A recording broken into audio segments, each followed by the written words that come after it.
Attention, pour la première fois, le mont du Temple a été vu de l'intérieur et ce qui est apparu sur les images est tout simplement incroyable. Une découverte archéologique d'une rareté extraordinaire et d'une importance énorme vient d'être révélée à Jérusalem. Le mont du Temple, à Jérusalem, n'a jamais été officiellement fouillé, mais un projet de construction illégale survenu il y a une vingtaine d'années a ouvert la voie à des découvertes impressionnantes. Mais que se passe-t-il lorsque la technologie de pointe et l'intelligence artificielle scrutent ce qui est caché sous l'un des lieux X les plus sacrés de la planète? Des scientifiques ont récemment scanné le mont du Temple, un endroit où l'histoire, la foi et le mystère se croisent, et ce qu'ils ont découvert les a laissés pâles et sans voix. Aujourd'hui, nous allons plonger au cœur de cette colline sacrée pour comprendre pourquoi elle est si importante et quels secrets pourraient enfin venir au jour. Le mont du Temple, ou Haram al-Sharif, comme on l'appelle aussi, n'est pas a simplement une colline de Jérusalem. Ce lieu situé dans la vieille ville est sacré pour deux grandes religions. Les musulmans croient que c'est de là que le prophète Mahomet a été élevé au ciel. Il est connu à la fois comme Haram et comme al-Sharif. Nous parlons d'un des endroits les plus sacrés et les plus sensibles de la terre. Pendant des millénaires, des gens y ont prié, se sont battus pour lui et rêvé de ce qui pourrait reposer sous ce spire. Mais contrairement à d'autres sites historiques célèbres, personne n'a jamais pu fouiller librement le mont du Temple. Chaque centimètre de terrain est interdit. Pourquoi? Parce que c'est là que l'histoire, la religion et la politique entrent en collision. Dans les années 1860, un officier britannique nommé Charles Warren arriva à Jérusalem. Il était curieux, courageux et un peu audacieux. Travaillant pour le Tunai, Uvo Palestine Exploration Fund, Warren voulait découvrir la vérité sur les anciens temples évoqués dans la Bible. Évidemment, il ne pouvait pas simplement commencer à creuser sur le mont du Temple. Cela aurait provoqué un scandale, même à l'époque. Alors il trouva une autre voie, explorer ce qui se trouvait en dessous. À l'aide de cordes, de lampes et de cartes, il s'aventura dans des puits sombres, des tunnels étroits et des citernes cachées. Seul sous la vieille ville. L'un de ses plus célèbres découvertes est encore appelé aujourd'hui le puits de Warren. Certains pensent que des soldats du roi David utilisèrent ce tunnel secret pour entrer dans la ville il y a des milliers d'années. Le travail de Warren révéla une chose impressionnante. Sous Jérusalem se cache un véritable labyrinthe de passages secrets, creusés profondément dans la roche. Mais malgré toutes ces découvertes, il se heurta au même problème que celui que nous affrontons aujourd'hui. Le mont lui-même était intouchable. Aucun leader religieux ni autorité locale n'aurait permis qu'une seule pierre soit déplacée. Il était déjà évident que ce terrain était trop sacré et personne n'oserait le profaner. Depuis l'époque de Warren jusqu'à nos jours, le mont du Temple reste une zone interdite pour les fouilles. Et les raisons sont à la fois religieuses et politiques. Pour les Juifs, le mont du Temple est l'endroit le plus sacré du monde. C'est là que se trouvait le premier temple, construit par Salomon, et le second temple, reconstruit des siècles plus tard. À l'intérieur du temple se trouvait le Saint des Saints, la chambre la plus sacrée où l'on croyait que la présence de Dieu résidait. Salomon décida d'ériger un temple à Jérusalem. Ce temple deviendrait la demeure du Dieu lui-même. Mais il y a un problème. Personne ne connaît avec exactitude l'emplacement de cette chambre sacrée. C'est pourquoi de nombreux rabbins interdisent aux Juifs de marcher sur le mont du Temple. Le raisonnement est simple. Si quelqu'un foule le mauvais endroit, il pourrait profaner un sol sacré sans en avoir la pureté nécessaire. C'est pour cela que creuser là est impensable. Pour les musulmans, le lieu est tout aussi sacré. C'est là que se situe la mosquée Al-Aqsa et le dôme du rocher, avec son célèbre dôme doré. Ils croient que c'est de là que le prophète Mahomet entama son voyage nocturne vers le ciel. Le Waqf islamique, une institution religieuse, est le gardien du mont depuis des siècles. À leurs yeux, autoriser des étrangers à fouiller l'endroit serait une offense à leur foi, voire un acte directement dirigé contre leur religion. C'est pourquoi les archéologues, même les mieux intentionnés, n'ont jamais reçu l'autorisation de fouiller le mont. Le risque de dommage, ou même de donner l'impression de manquer de respect, était trop grand.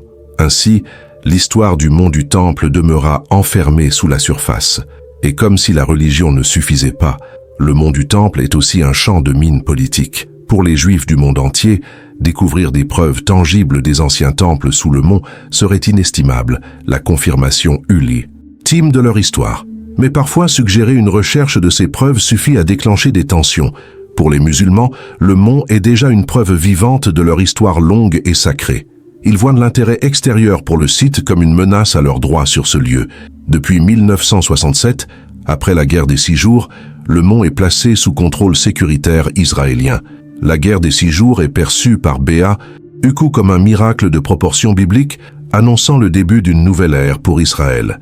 Mais au quotidien, c'est le Waqf islamique qui administre l'aspect religieux du site. Cet équilibre fragile, Israël ayant les clés, le Waqf gérant la maison, a permis d'éviter de grands conflits la plupart du temps. Pourtant, c'est une paix fragile. Un simple changement du statu quo peut déclencher des protestations, de la violence, voire la guerre. Et dans ce climat tendu, l'archéologie dépasse la science. Un vase brisé, une pièce ancienne ou une pierre sculptée peuvent être utilisés comme preuve par un camp ou l'autre. Chaque découverte pourrait modifier le récit de qui a le droit d'être là et à qui appartient réellement ce sol. À cause de tout cela, le mont du Temple reçut un titre puissant, le sol interdit de l'archéologie. Contrairement aux pyramides d'Égypte ou aux ruines de Pétra, cette colline ne peut être explorée avec des pioches ou des pelles. Elle demeure scellée, ses secrets enfouis sous des couches de terre et de pierres accumulées au fil des siècles. Pour l'instant, le mont du Temple garde le silence. Il a résisté aux empires, aux conquêtes et aux siècles de prière. Il préserve les souvenirs des Juifs, des musulmans et des chrétiens. Le mont du Temple est sacré pour 3 religions, le judaïsme, le christianisme et l'islam. Sous sa surface, l'histoire attend. Mais au-dessus du sol, la foi et la politique maintiennent le couvercle bien fermé. Le mont du Temple n'est pas seulement pierre et terre, il est croyance, il est identité, il est espoir. Et tant que le monde ne trouvera pas un moyen de regarder dessous sans briser la paix, ses secrets les plus profonds resteront cachés. Mais si on pouvait espionner ce qui se cache sous cette colline sacrée sans bout, gère une seule pierre, et si le sol lui-même pouvait raconter son histoire. Pendant longtemps, personne n'a pu fouiller le mont du Temple. Le terrain était trop sacré, la politique trop tendue. Les archéologues cherchèrent des réponses, mais la colline continuait de garder ses secrets. Jusqu'à ce qu'au hasard, vers la fin des années 1990, quelque chose arrive qui offre à la science une chance rare. Tout commença par de la terre. Lors d'un chantier au mont du Temple, à la fin des années 1990, des ouvriers retirèrent des tonnes de sol. Ce sol était rempli de vestiges anciens, mais aucun archéologue n'était là pour l'analyser. Des camions transportèrent toute cette terre et la déversèrent dans la vallée du Cédron, juste à l'extérieur de la vieille ville. Pour les chercheurs, ce fut dévastateur. Ils savaient que des pièces inestimables de l'histoire avaient été mélangées à la poussière et au gravat, comme un trésor jeté à la poubelle. Au début, il semblait que l'occasion de sonder ce sol sacré était perdue à jamais. Mais certains archéologues eurent une idée différente. Si on ne pouvait fouiller le mont lui-même, peut-être pourrait-on étudier le sol qui avait été expulsé. Et c'est de cette idée qu'est né un projet audacieux. En l'an 2004, 2 archéologues, Gabri, El Barkay et Zachid Vira, lancèrent ce qu'ils appelèrent le projet de tamisage du mont du Temple. Ils décrivirent ce projet comme une aventure archéologique, avec un but clair, trouver des preuves tangibles de l'histoire sacrée du mont. Plutôt que de creuser, ils transportèrent le sol rejeté vers un parc à Jérusalem. Là, ils installèrent un laboratoire à ciel ouvert où chacun pouvait participer. Le processus était simple, des seaux pleins de thé, car étaient versés sur des tamis métalliques. Des volontaires lavèrent la terre à l'eau, puis examinaient soigneusement ce qui restait. Petits morceaux de céramique, fragments de verre, os, métaux. Chaque objet était collecté, identifié et catalogué. Le meilleur dans tout ça, le projet était ouvert au public. Familles, touristes, groupes scolaires, habitants locaux rejoignaient l'équipe. Des enfants en excursion trouvèrent des pièces. Des voyageurs nettoyèrent des fragments de vases anciens. Du jour au lendemain, des gens ordinaires faisèrent partie intégrante de la découverte du passé de Jérusalem. Au fil des années, le projet révéla plus d'un demi-million d'artefacts. Chacun d'eux ajoutait une pièce au vaste puzzle de l'histoire du mont du Temple. Beaucoup de trouvailles datent de la période du premier temple, l'époque où le temple de Salomon se dressait sur la colline. On retrouva des fragments de céramique utilisés pour cuisiner ou stocker, des lampes à huile éclairant maisons et lieux sacrés, et des morceaux d'objets cérémoniels probablement liés à d'anciens rituels. Encore plus enthousiasmants furent les petits seaux d'argile appelés boulaé. Certains portaient des noms hébreux anciens, y compris de familles sacerdotales mentionnées dans la Bible. Ces minuscules artefacts faisaient le lien avec des personnes ayant vécu ou œuvré au temple des millénaires auparavant. Parmi les surprises, on découvrit aussi un petit peigne en ivoire. Sur lui étaient gravées des inscriptions cananéennes parmi les plus anciennes connues. Les mots étaient simples. Ils parlaient de retirer les poux des cheveux, mais révélaient comment vivaient et écrivaient les peuples de l'époque. D'autres découvertes inclurent des pelles de bronze utilisées dans des rituels religieux. Le projet prouva que même la poussière garde des histoires. Chaque fragment de poterie, chaque éclat de verre, chaque pièce racontait la vie à Jérusalem à travers les siècles. Les trouvailles couvraient une chronologie impressionnante. Période israélite, babylonienne, grecque, romaine, byzantine, islamique, croisée et ottomane. Le projet démontra que le mont du Temple n'a jamais été une colline vide. Il a toujours vibré de vie, avec adoration, commerce et vie quotidienne, pendant des millénaires. Et ce qui rendait ce projet encore plus spécial n'était pas seulement ce qu'on découvrait, mais comment on le découvrait. Plutôt que d'être enfermé dans des laboratoires, l'archéologie devenait participative. N'importe qui pouvait venir retrousser ses manches et aider à révéler l'histoire. L'expérience était transformatrice. Un enfant pouvait trouver une pièce ayant appartenu à un soldat romain. Un touriste pouvait tenir dans sa main un fragment de céramique des temps des rois d'Israël. Chacun devenait acteur de l'histoire, et plus encore, le projet offrait une leçon puissante. Même quand la politique bloque la route, la science peut trouver un autre chemin. Le mont du Temple ne pouvait pas être touché, mais son sol parla.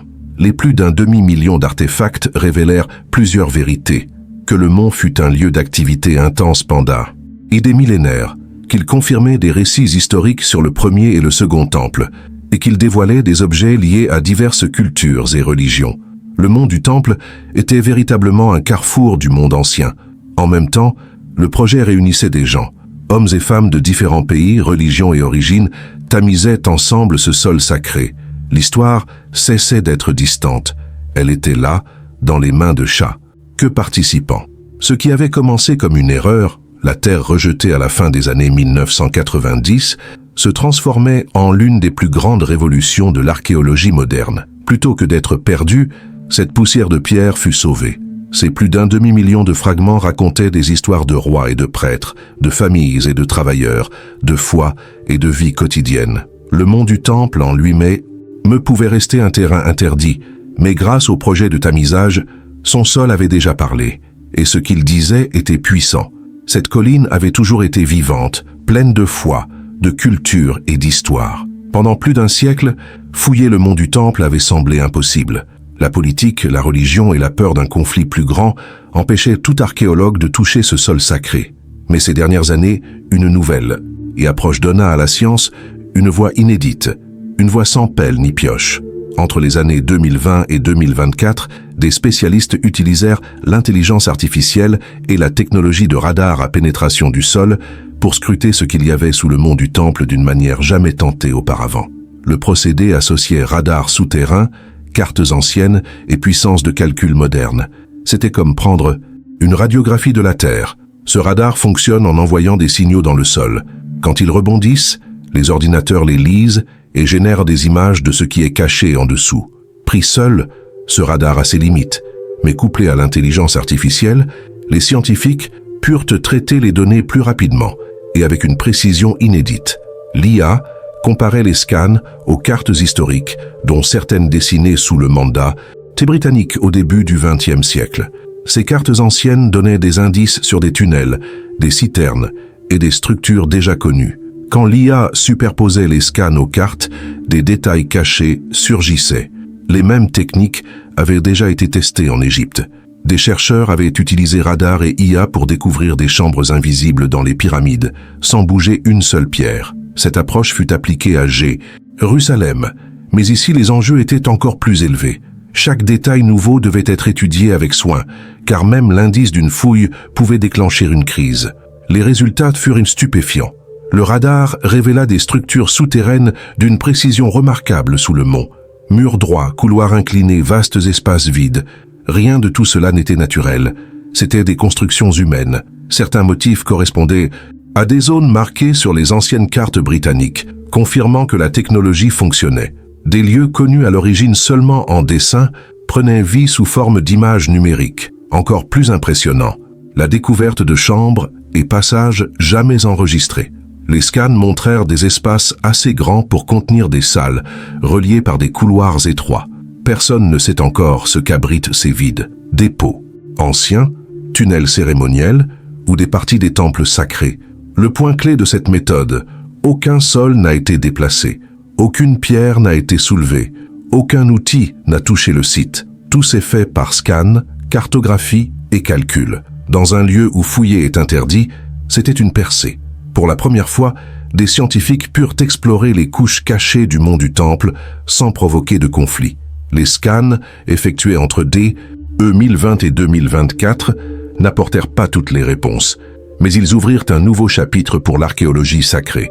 Ils démontrèrent que la technologie peut aller là où l'archéologie traditionnelle ne peut pas, qu'on peut révéler des secrets sans creuser, et que même un sol interdit peut raconter son histoire. Les recherches livrèrent bien plus que ce que quiconque imaginait. Pendant des siècles, on s'était demandé et quel secret reposait sous le mont du Temple. Maintenant, grâce à la technologie, la science pouvait enfin voir ce que personne n'avait vu depuis des millénaires, et les découvertes étaient époustouflantes. L'une des premières surprises fut la mise au jour d'une petite chapelle byzantine cachée profondément sous le mont. Datée des 4e et 5e siècles, cette chapelle fut bâtie à l'époque où le christianisme se répandait à travers le Empire romain. Les scans radars révélèrent nettement ses murs et son atrium, l'espace où les fidèles se rassemblaient pour prier. Des marques en forme de croix apparaissaient gravées dans la pierre, à peine visibles après tant de temps. Des inscriptions en grec suggéraient que des pèlerins s'y rendèrent jadis pour rendre hommage au Christ en plein cœur de Jérusalem. Cette chapelle révéla quelque chose de saisissant. Le mont du Temple n'a pas été sacré uniquement pour les Juifs et les musulmans.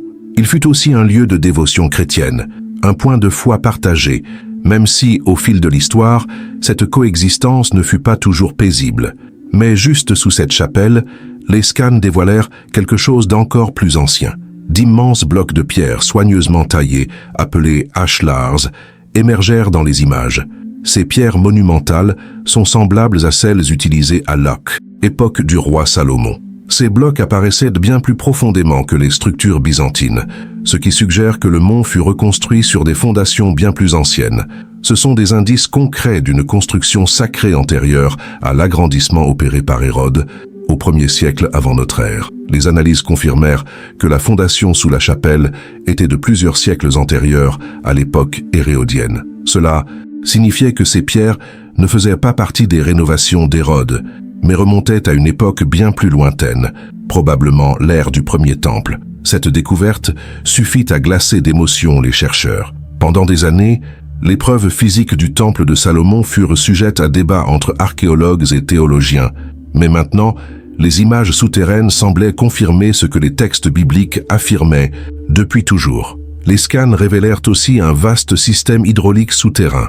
Citernes, canaux et aqueducs tissèrent leur réseau sous la plateforme du mont, comme des veines sous une peau.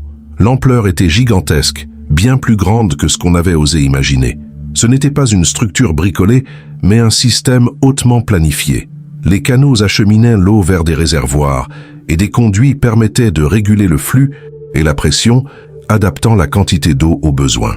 Certains tunnels semblaient acheminer l'eau depuis des sources lointaines, alimentant des réservoirs cachés sous la colline sacrée. Les spécialistes parlèrent d'exploits d'ingénierie anciens. Des dépôts minéraux le long des canaux furent analysés et les résultats surprirent tous. Certains tronçons datent des 8e et 9e siècles avant J.C., précisément l'époque des rois de Juda, l'eau, car que le premier temple était en activité. Mais pourquoi un système aussi complexe? La réponse se trouve dans les descriptions bibliques des cérémonies du temple. Les rituels exigeaient d'énormes quantités d'eau. Les prêtres devaient se purifier avant les sacrifices. Les animaux devaient être lavés et les objets sacrés constamment nettoyés. L'eau était synonyme de pureté, tant physique que spirituelle, et le système souterrain découvert sembla y répondre exactement à ces besoins. Chaque canal, chaque citerne, chaque conduit paraissait conçu avec un dessin sacré. Parmi les découvertes les plus marquantes, une vaste cuve cérémonielle taillée directement dans la roche, ensevelie dans les profondeurs du mont. Les scans montrèrent une piscine large, au fond plat et aux côtés inclinés, parfaitement façonnée. À l'intérieur, des traces de cendres furent détectées. Les chercheurs pensent que ces cendres proviennent des sacrifices, lavés dans le cadre des rites de purification. Cette trouvaille offrit une image vivante de la vie au temple ancien, les prêtres préparant les sacrifices, purifiant les restes animaux, tandis que les fidèles observaient dans la révérence. Alors que fumées et prières montèrent vers le ciel, cette cuve n'était pas uniquement de la pierre. C'était une scène où la foi et la vie se mêlaient. Les découvertes S, ou le mont du temple, montrèrent ce que l'histoire n'était pas linéaire, mais stratifiée, superposée comme des pages d'un livre jamais fermé. Une chapelle chrétienne ornée de croix et d'inscriptions grecques évoquait l'ère byzantine. De gigantesques blocs de pierre murmuraient l'époque de Salomon et la grandeur du premier temple. Le système hydraulique souterrain révélait l'ingéniosité des anciens ingénieurs qui comprenaient l'importance de l'eau, non seulement pour survivre, mais pour adorer. Et la grande cuve marquée de traces de sacrifices rappelait la foi vivante qui jadis emplissait cette colline de chants, lumière et prière. Le mont du temple avait gardé ses secrets pendant des millénaires. Maintenant, grâce à la science et à la technologie, ces secrets commençaient enfin à parler. Chaque découverte était impressionnante à elle seule, mais il restait quelque chose enfoui, plus profond. Quelque chose qui ferait taire même les scientifiques les plus sceptiques. Quelque chose qui pourrait bouleverser tout ce que l'on croyait savoir sur ce lieu sacré. Pendant des années, le mont du temple fut appelé le sol interdit. Aucune excavation, aucune pelle, aucun instrument ne devait y toucher. Seul le radar et l'intelligence artificielle pouvaient sonder ses profondeurs. Mais même avec ses limites, une découverte émergea au-dessus de toutes les autres. Ce n'était pas un simple tunnel, ni une citerne ou un bloc de pierre supplémentaire. C'était quelque chose de bien plus puissant, quelque chose qui fit pâlir les scientifiques devant les images apparues à l'écran. Tout commença par un contour étrange repéré dans les scans près de la frontière sud du mont. À première vue, on aurait cru à un simple mur de pierre. Mais lorsque l'IA compara cette zone avec les anciennes cartes britanniques du début du XXe siècle, l'image se précisa. Derrière ce mur se trouvait une entrée de pierre scellée, intacte depuis des millénaires. La voie menait à une chambre circulaire taillée directement dans le rocher brut. La salle mesurait environ 3 mètres de diamètre, parfaitement ronde, comme si elle avait été façonnée avec un soin extrême et un but précis. Aucune fissure, aucun signe de destruction. C'était comme si elle avait été préservée dans le silence pendant des siècles, attendant d'être redécouverte. À l'intérieur de cette chambre, les scans révélèrent des objets posés sur le sol de pierre. Au centre, trônait une grande cuve, taillée dans un seul bloc de roche. Des analyses de résidus suggérèrent qu'elle avait contenu des cendres, peut-être d'offrandes brûlées. La cuve occupait le cœur de l'espace, comme centre rituel. Autour, des lampes en argile, simples M, et élégantes, furent repérées. Des traces de suie subsistaient, preuve qu'elles éclairèrent autrefois ce lieu. À côté se trouvaient des vestiges d'encens, minuscules fragments de résine aromatique, du type utilisé dans les cérémonies anciennes. Et sur le sol des objets d'offrande, des symboles laissés par des adorateurs il y a des millénaires. Certains ressemblaient à de minuscules vases, d'autres à des disques plats. Chacun semblait porter des prières silencieuses, un souvenir déposé sur la pierre. Mais rien ne rivalisait avec ce qu'on découvrit sur les parois, gravé en écriture paléo-hébraïque, une inscription ancienne, presque effacée par le temps mais encore lisible. Les chercheurs la traduisirent comme une déclaration de présence divine.